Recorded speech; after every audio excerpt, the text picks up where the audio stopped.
your story starts way before you were born. After I had Corey, I was told the chances of me getting pregnant again was like 0. But you know what? I met your dad. I began working for a company that covers the cost of in vitro fertilization. And one day, I just called.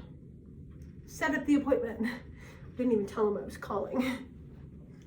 He was excited though. I mean, he was so excited. We'd always talked about it before, the idea of kids, but having one biologically always felt unattainable. You guys were born October 23rd. Obviously, you know that.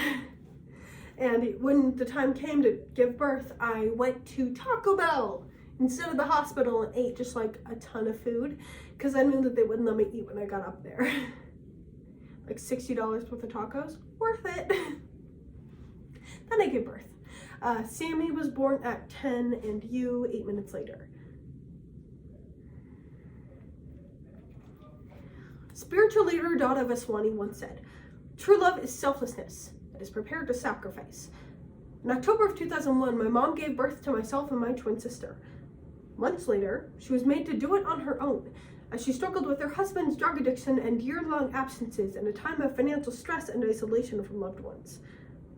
But the story today isn't about the structure of my family, rather how my mom decided to overcome everything through love, persistence, and selflessness. In a recorded conversation with my mom in May of this year, she tells her story. This story isn't made to make you stray from social normatives, nor is it made to convince you of some obscure idea. My mom's story isn't rare. But what is rare is the love, persistence, and selflessness throughout everything. My mom's story is one of strength. May you take that strength beyond the walls of this room. So with that, performative appreciation to the woman that made everything worth it. When I was pregnant, your dad was so excited. He was at like every appointment. Then he started coming home later. He said it was the stress of having 2 kids. That's what made him change. It's okay, Jim. It's not like I didn't have 2 kids or anything. Whatever. He didn't like sharing me with you too. That's what he said. Started using heroin. And pretty soon it got to the point where he was gone for 3 or 4 days. Eventually gone for good. I didn't know where he was. No one knew where he was. And soon after, I actually ended up in the ER, being told that I needed emergency surgery. So, here I am. I'm a single mom, just started a new job, needed a place to live because your dad was gone at this point. So, told the doctor no. Told him I'd be back. He warned me not to, but I didn't have much of a choice. I had no one except for you 2. So I leave and I find us an apartment, a really cute 2-bedroom apartment. And I have the surgery a week later after moving us in. I mean, 6. I was supposed to rest 6 weeks after surgery, but I couldn't. I had to move us into our apartment. I actually ended up in a wheelchair at work because I tore stuff inside after the surgery from moving us in, but I mean, no, I wasn't scared. I did what I had to do. I was in survival mode. I always had to hide what I was going through from you guys, but I think you probably figured it out. There was this one Christmas season I remember we spent together, just the 3 of us, and I remember thinking, no, I am not raising my girls like this, with no family. And soon after the New Year, I filed paperwork to move to Wisconsin, where my family was. And we lived the next few weeks knowing that we were restarting.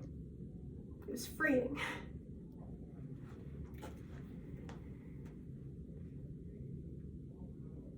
Mad. He was mad at the court's ruling, obviously, but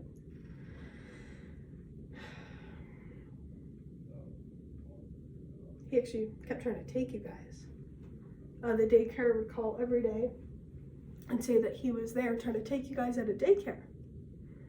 And for months, you guys would both sleep in my bed with me. I would lock the doors and put things in front of the doors because I didn't know what he was going to do. I didn't, but what I did know was that I wasn't going to risk it. And you know that's all I've ever done is fight.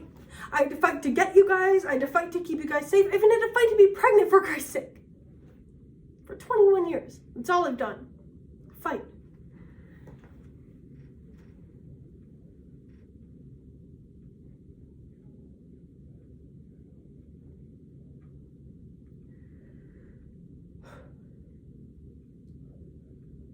It happened right around your first birthday. We had a good party too. It was like jungle theme. He didn't even show up. Not until the last few minutes, and he was wasted.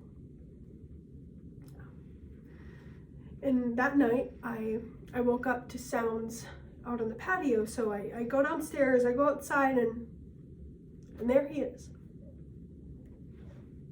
With a bunch of strangers I'd never met before. They were shooting up heroin on his twin daughter's first fucking birthday. So I remember it started to get dangerous for you guys.